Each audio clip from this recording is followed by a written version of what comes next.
YTN과 한국외국어대학교가 주최하는 청소년 영어 토론 대회. 2회째인 올해 대회엔 전국 104개 팀, 312명의 고등학생이 참가했습니다. 대회는 예선 5라운드 성적 상위 16개 팀이 본선에 진출해 결승까지 토너먼트 방식으로 진행됩니다. 토론 주제는 대회 한 달 전 주어지는 준비 주제와 라운드 시작 40분 전에 주어지는 즉석 주제 등 두 가지가 있으며 찬성팀과 반대팀은 추첨으로 결정됩니다.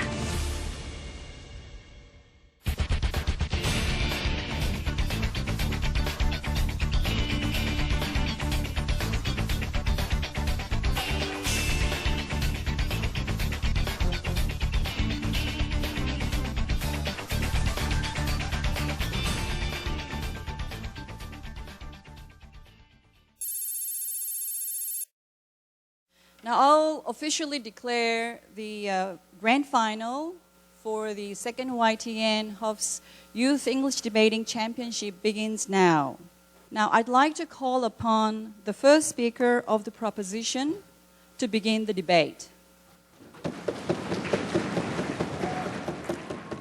Ladies and gentlemen, in today's debate, we're debating on the motion this House believes that higher education is a prerequisite for happiness. Before I move on to the direct argumentation of this motion, let us define a few key terms in this motion for the benefit of the House. We define higher education as learning received from a tertiary education and above, an essential college education. And we define prerequisite as a necessary condition. But here's where this debate really starts, the definition of happiness. We say it's hard to define this under one term because it's so relative. But we say it's possible to provide standards to gauge that relative factor and to most likely gauge that factor most accurately. And we say that some standard has to be implemented for the debate.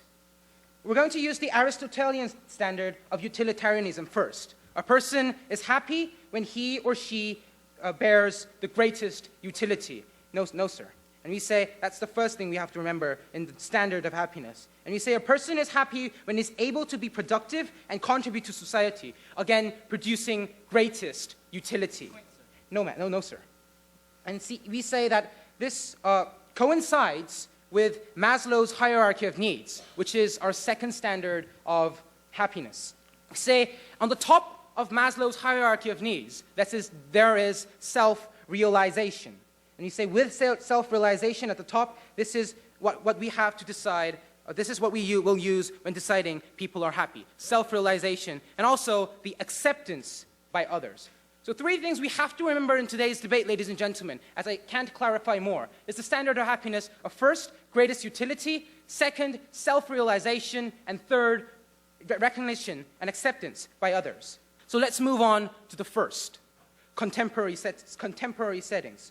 We say that we have to recognize the world as it is now. We have to recognize the contemporary setting in which this debate takes place. So we say today a person's value is determined mostly valued by his or her worth, which is ensured by college education. We say personal value, for example, in economic terms. CEOs get high salaries, and the personal worth is in most of the cases, according to the college education they receive. We talk about Steve Jobs, and we talk about many CEOs who have high salaries and who are recognized by society with high value. We say in those cases, college education was necessary. And now moving on to the second argument on nature of college education. No, sir. We say because of the nature of college education provides two critical things. Number one, introspection. And number two, emphasis of using knowledge to the social good, ladies and gentlemen. Let's talk about the first thing, introspection. We say when people look back on themselves through academics and other high level of critical thinking, and seeing his peers, we say he gets to self-realize himself, ladies and gentlemen. The second standard we provided as the standard of happiness. And we say it doesn't stop there, because as people who look back themselves regularly and introspect and engages in introspection regularly have also general acceptance by others, ladies and gentlemen. But the most important point is not about introspection, but more about the emphasis of using knowledge as a social good, ladies and gentlemen. We give you the example of Muhammad Yunus, who made the Grameen Bank and also received the Nobel Peace Prize. You say he didn't stop in getting college education and self-realizing and getting accepted by others, but he improved the greatest utility for the vast majority of society, ladies and gentlemen. He provided jobs for people. He provided paradigms, he provided ideas, ladies and gentlemen. And we say, through that idea, many people benefited, ladies and gentlemen, ultimately leading to their happiness too. So, ladies and gentlemen, in today's motion, higher education is a prerequisite for happiness. We have to understand those three standards and how college education college education is a prerequisite for happiness in the terms of greatest utility, self-realization, and acceptance by others, ladies and gentlemen. The motion stands.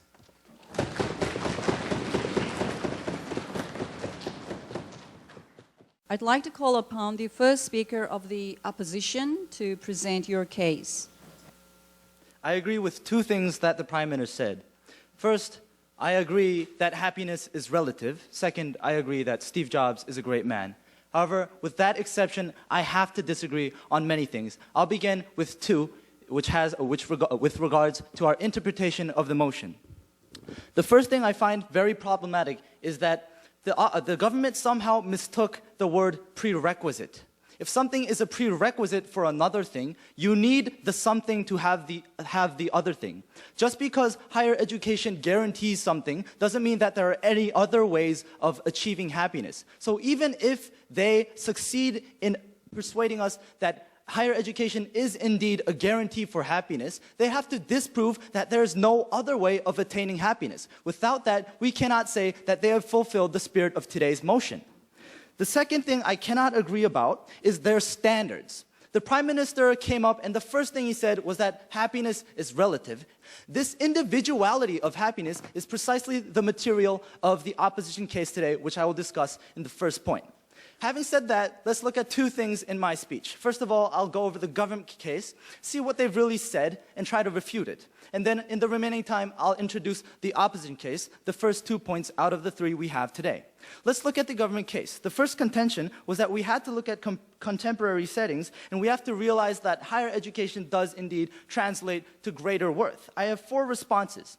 The first response is that money was a standard that money or fame was a standard in this argument. Nowhere did they provide the justification that you cannot be happy without money or without fame. I think this is very possible. That is why this first point fails on the first level. The second point is, what if you're already born with a lot of fame? What if you're already born with a lot of money? What if you already have the standards of happiness that the proposition issues today? Would there still be a need for higher education? I think not. The third response, they mentioned that college education enhances an individual's capacity. In capacity, they actually meant a capacity to self-realization. Again, this does not translate in a capacity to achieve happiness. But let's say it does. Let's say it does indeed make you happy if you self-realize yourself. Still, they didn't provide proof that college education actually enables you better, prepares you better for self-realization. The fourth and final response I have to this is that, again, their approach was faulty. They said you need college education to have these standards, but they didn't say that these standards can only be met if you have college education. And because there was this logical fallacy, we cannot take the first argument of the government. The second argument of the government was that in order for self-realization, that higher education actually enables self-realization, and if you have education, you use your knowledge for social good. First, about the point that higher education enables self-realization.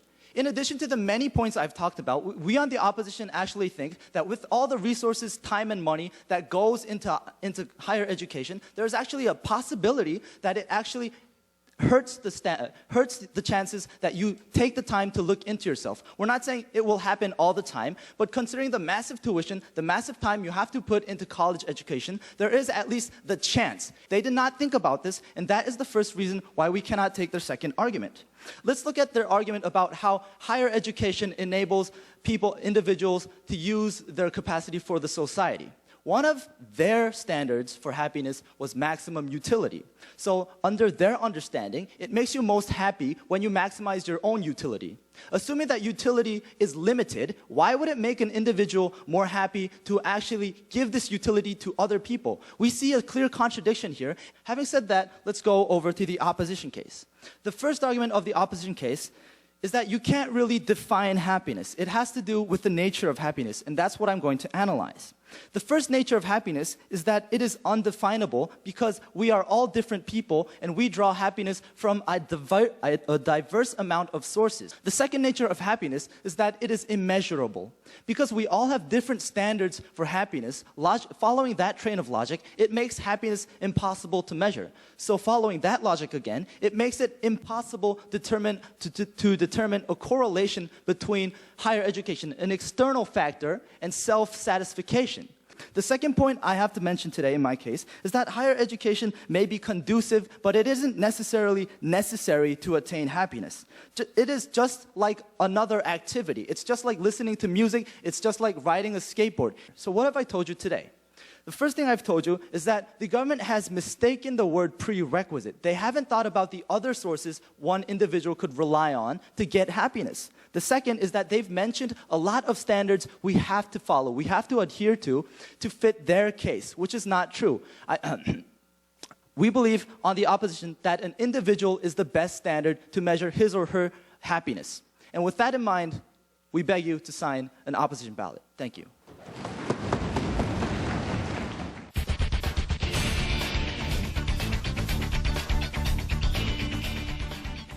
Now, I'd like to invite the second speaker of the proposition to the podium.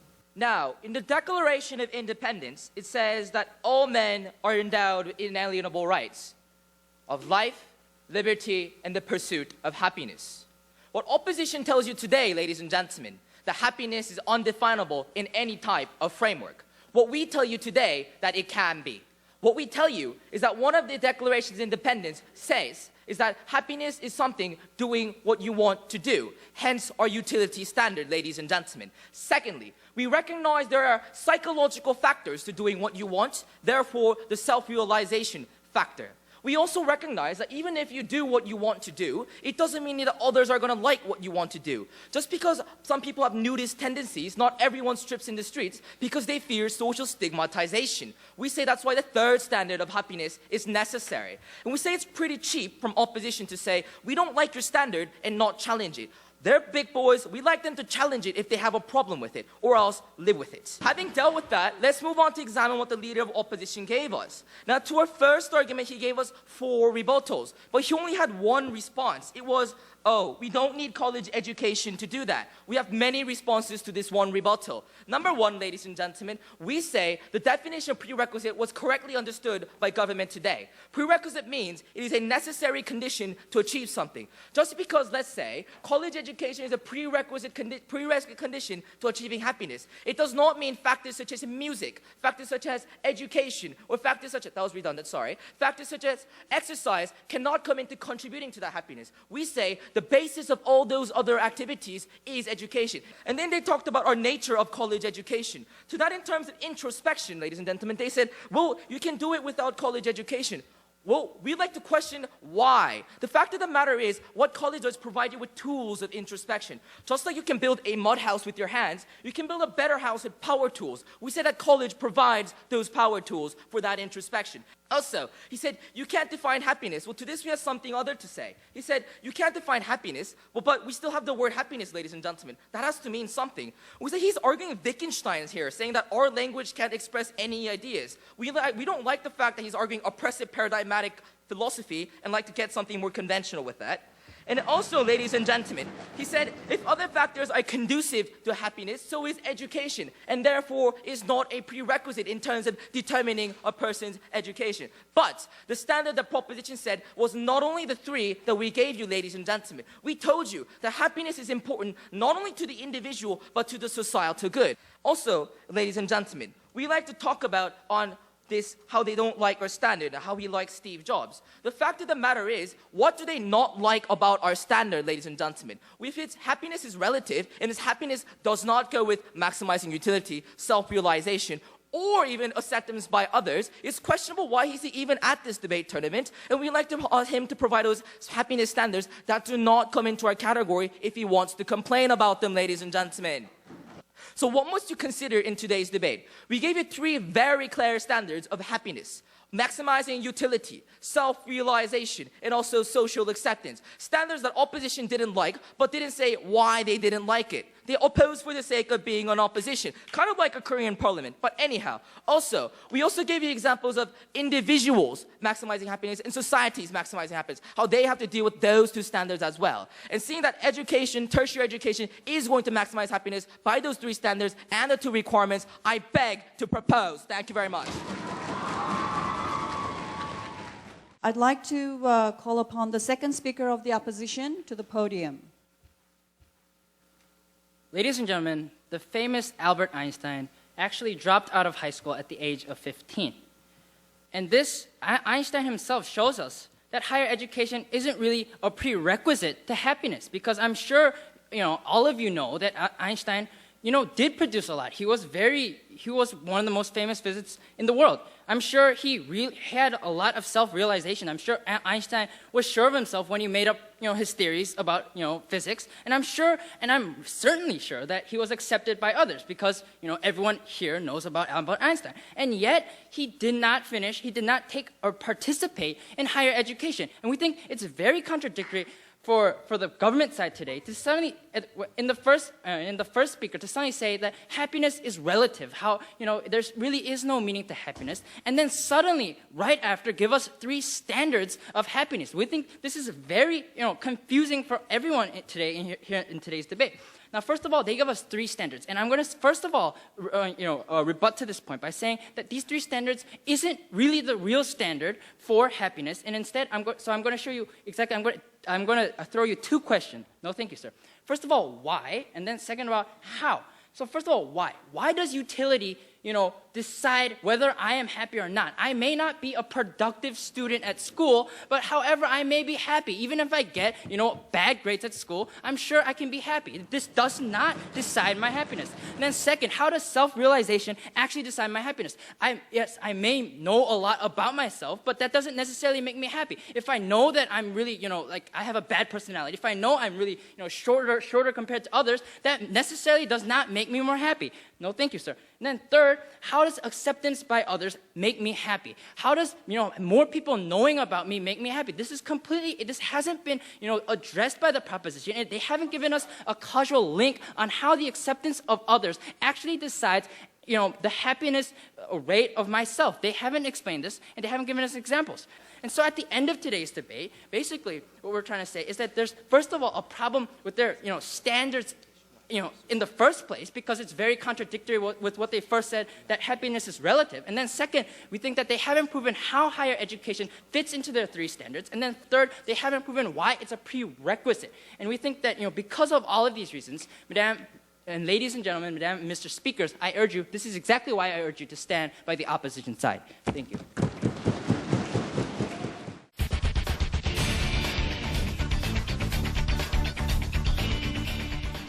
Third speaker of the proposition, sorry. As a government whip who takes every single note to what's the proposition and opposition talking about, it was very hard to flow. I thought about the reason, and I think the reason is because the proposition and opposition was debating on a different motion, ladies and gentlemen. The proposition debated in the motion that this House believes that higher education is a prerequisite for happiness. And I don't know what the side opposition was truly debating on, because they actually didn't give us any of the things that they were debating on. They actually challenged the definition of the prerequisite in happiness, but they didn't give any alternative definition to go with. They actually challenged our standard of happiness, that we can't actually measure the happiness, or the happiness undefinable. However, they didn't give anything to measure about the happiness, nor the prerequisite. So I think this debate will go for the side proposition's motion, which is, this House believes that higher education is a prerequisite for happiness. Let me go with the first clash, which is, what is happiness? In the definition, we clearly told you the definition of prerequisite and happiness. We actually define prerequisite as necessary condition. And also we define happiness as first, utilitarianism, second, self-realization, and third, recognition and acceptance by others. However, ladies and gentlemen, they actually challenge the definition. I don't know if they actually challenge or not. However, they actually posed a question about our definition that said that we have to actually disprove that there is no other ways to actually achieve happiness if there is a prerequisite. However, ladies and gentlemen, that is not the definition that was given by the proposition. Let me secondly go on to the second clause, which is what is higher education. In the second substantive, the Prime Minister clearly told you about the nature of higher education. He told you that we were going to self-realize with the higher education that his college is giving. And once students receive those higher education, they were able to think about themselves more. They're able to think about because the quality of their education gets higher. However, the first refutation that was brought out by the opposition was that it hurts the chances because we actually have to pay the tuition and we also takes time. However, ladies and gentlemen, we have several refutations to that. First, then what gives the chances, ladies and gentlemen? Then, so the side opposition actually challenged our stance that that hurts the chances, but then what gives the chances? In the second refutation is that so you're actually denying the fact that college is actually giving a time for self-realization. If going to college is a necessary condition for being happy, can you tell me that I've never been happy? Ladies and gentlemen, actually, first thing, ladies and gentlemen, let me clear up this point. I'm sorry, I'm really sorry, but I can't tell if you're happy or not because I'm not you. I don't know if you self-realize or not. So I can't actually tell that you are happiness. The fundamental mistakes about the side opposition was that they were not conceding to our definition. So let me call this to a definitional challenge. However, ladies and gentlemen, what exacerbates the problem is that they didn't give any alternative to actually measure or how to debate on. They didn't give any rules for proposition to actually expand their logic. So actually, because they actually challenge the definition without clear standards, we are going to make a debate about our motion, and because we prove that the higher education ensures the happiness with our three substantives, we won the debate. Thank you. Now, the third speaker of the opposition, please come to the podium. Now, ladies and gentlemen, the government side doesn't know whether or not if Taeyeon's happy. And they also don't know whether or not Einstein was happy, ladies and gentlemen. And my solution, which was actually proposed in our first speaker, is this. Ask them if they're happy. Because they're the ones who know the best. I know if I'm happy, Taeyeon knows if he's happy, but ladies and gentlemen, we say their standards have no role in actually judging whether or not a person's happy because it's all according to that person, ladies and gentlemen. Also another point, they said, you know what, if you don't know whether or not Einstein was self-realized or not, and ladies and gentlemen, so I say to the government side, if you have standards and you don't even know when somebody actually fulfills that standard, why do you have that standard in the first place? It's really confusing for me. Now, ladies and gentlemen, they gave you three really vague standards that they couldn't even see if somebody passed it or not. But ladies and gentlemen, first I have two main points. First of all is that you learn numeric things in college, but they didn't prove that you can receive these things outside college, ladies and gentlemen, especially in high school. Second of all, my mouth is getting dry, sorry. Second of all, we say as our first speaker and our second speaker has consistently said, people are different. They are diverse. We are individuals. That is the definition of the word individual and individuality, ladies and gentlemen. The standard of happiness is always ever-changing. It's different for every single person at a given moment. I say it's really just overgeneralizing the fact to just say, you know what? They all go by three standards that we can't even prove exists.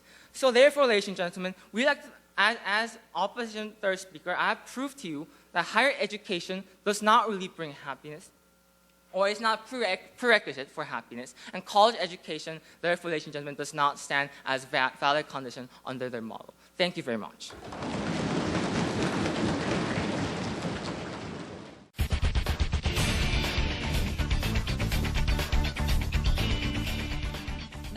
would like to hear the final reply from the opposition. We have a great many great speakers here, including myself. But what I'd like to do from now on is take a step back from the debate, take a step back from the rhetoric, and really look at what has been said. Let's look at the material. It's pretty obvious that there were two very important words in today's debate. The first one was prerequisite. We told the government that they had to prove that there was no other way of achieving happiness. They semi-replied to this by saying, all we have to prove that college is a necessary condition. Well, those two mean the same things. What they failed to do today is proving that college is the only way of doing that. They did prove to some extent, let's say they did prove to some extent that college makes you have a higher percentage of fulfilling the three standards that they gave us. However, what they did not do is that they did not prove that there are no other ways of enhancing your chances of fulfilling these standards. And now, another thing I have to say is the word standard. It was mentioned a lot of times. First off, I'd like to say that it is the burden of the government to come up with an applicable standard. We told you for many reasons that these standards were not applicable to the context of today's debate.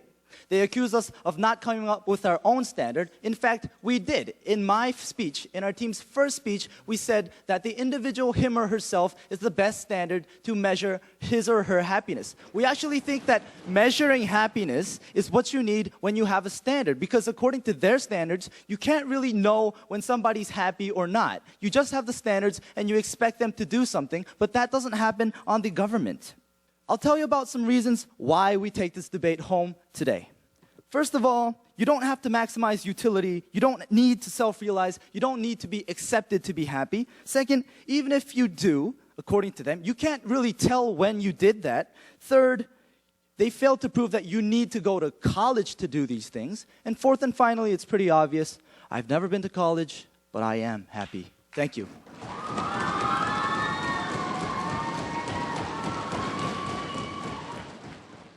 Proposition team, would you present your final reply? Today we had an opposition that told us that proposition standards weren't satisfactory. Today we had an opposition that denied whatever the proposition said. And today we had an opposition, ladies and gentlemen, that refused to debate. But before we get conclusive, though it already kind of was, let's ask ourselves three very important questions. Number one, what is happiness? Number two, what does higher education do? And number three, therefore, is higher education a prerequisite for that happiness? We gave you two levels of happiness that can be fulfilled. We told you there was an individual happiness. We also told you there was a societal happiness. For individual happiness, we told you there's a way of utility, self-realization, and social societal acceptance. And until the reply speech, ladies and gentlemen, all they said is that you can't know, and you have to ask them themselves. Quite ironic, because they've been asking us throughout their debate if they're happy, ladies and gentlemen. We say that's a contradiction from their side. They don't want to debate the motion, so they're asking us if they're happy. We find that very problematic. Also, ladies and gentlemen, in speaking of standards, they like to talk about debate rules today. And the thing is, when the proposition gives you a definition and a standard, you live with it and you debate with it, or else you challenge it. We saw neither from opposition. We didn't see a full courageous challenge. What we saw was a half attempt of rejecting the proposition's case because they couldn't debate it, ladies and gentlemen. And in terms of happiness, we already gave you the standards, and they rejected it. They didn't tell us why they rejected it. Oh, wait, they did. They told us I don't know if I'm self-realized, I don't know if I'm societally accepted. The best way is to ask themselves. Well, we have to question a basic logical problem here, ladies and gentlemen. We gave you three very effective indicators in measuring today's debate, ladies and gentlemen. Because the world does not revolve around them and their standards and their personal ways, and we have objective ways of analyzing happiness, and because college education is a prerequisite for that happiness, we say in today's debate that the proposition will not allow Taeyeon, Hyoseong, and Hoyeon to get in the way of people and their happiness. Thank you very much.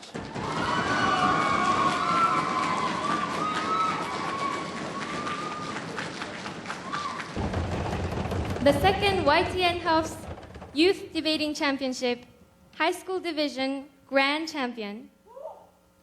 It was a split decision of 8-7. Congratulations to the Fit Talkers from Hangul Academy of Foreign Studies. 축하드립니다. 영예의 챔피언에게는 상장과 트로피 그리고 상금 100만 원이 수여되겠습니다.